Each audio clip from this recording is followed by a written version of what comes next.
Hey, what's up, you guys? Jason 615 fishing. This morning, decided to meet a buddy of mine. We were initially going to be doing some creek fishing, but I think what we're going to do, we're going to go pond hopping. So I've got some baits I need to test. We're going to hop around to a couple of ponds, see what we can find. Stay tuned, 615 fishing. So we hopped around for a little bit, and then we finally found this jewel. It looks fishy. It even smelled fishy. It was gorgeous. We just had to try it out. So we parked, kind of pulled off the road and parked, and noticed that this pond kind of had a ridge going all the way around it.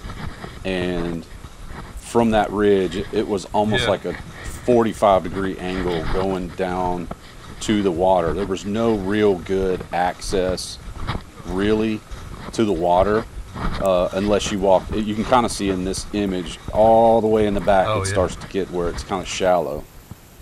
But here's the view from a spot that we found where we could kind of get through the brush and kind of get down to the water. So we did. We kind of found a little spot and made our way down to the water. And at this point, I mean, you could literally smell the fish in the water. It was ridiculous. My buddy Tom, he had casted from the top part of that ridge, and as soon as this bait hit the water, he had a fish on. Then he had to climb down to try to get it, and in all of that and the effort of grabbing hold of trees and whatever, he ended up losing the fish. But we both caught a couple of fish. Once I got down to the water, I casted with my little mini crankbait, which I'll link in the description if I can find the link. But literally, probably 2 revolutions of my reel, and this fish was on. We both caught a couple of fish that were nice size fish there. You'll see this one here in a second. I think I hold it up to the screen a little bit, but that's a little mini crankbait that I got at Bass Pro that I had been dying to test for crappie, and I just decided to throw it here. Number one, because I didn't care if I lost it, because we were surrounded by trees and brush and you know, stickers and all kinds of thorns and stuff. But literally, anytime our bait would hit the water, fish. Bait would hit the water, fish. It was crazy. So we stayed there for a little bit. We caught a few fish. It was super, super quiet. The only thing you could hear was like the crickets. So we were like, wow, this is a great, great pond.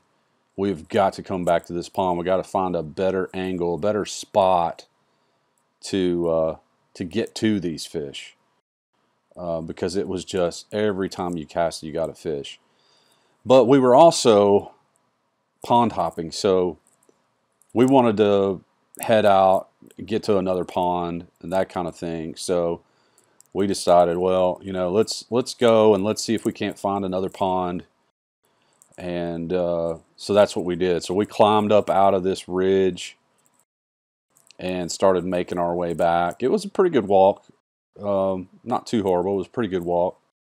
But we were like, yeah, we're coming back here. It would be so great to bring the kayaks, yada, yada, right? Let me tell you about this bait real quick. It's the Bass Pro Shops XTS Microlight Mini Crankbait. And I was using the Glimmer Shad, which kind of looks like a sexy shad color, depending on, you know, they're not manufactured perfectly, so some of them look a little bit more bluer, some of them look a little bit more gray, but they're all these small little baits. There's a whole series of them, and they all work. I've used them in multiple different situations, and this was one of the times where I was just testing them. But great little bait. If you get a chance, I'll put the link in the description. You can go get you one. Usually when you go to the store, there will be in one of those great big dump bins full of baits, and you kind of have to sort through which color. But ordering them online is a lot easier. So as we're leaving this place, we decided to stop, take some pictures because it was just great. And we get back down to the car and we notice on the barn it says absolutely no fishing, keep out. And we were like, oh, okay, well, maybe we can't come back to this. What would you guys do? Would you come back? Would you be afraid that you might get shot or, you know, get arrested for trespassing or something? Or is the fishing just too perfect to leave it alone?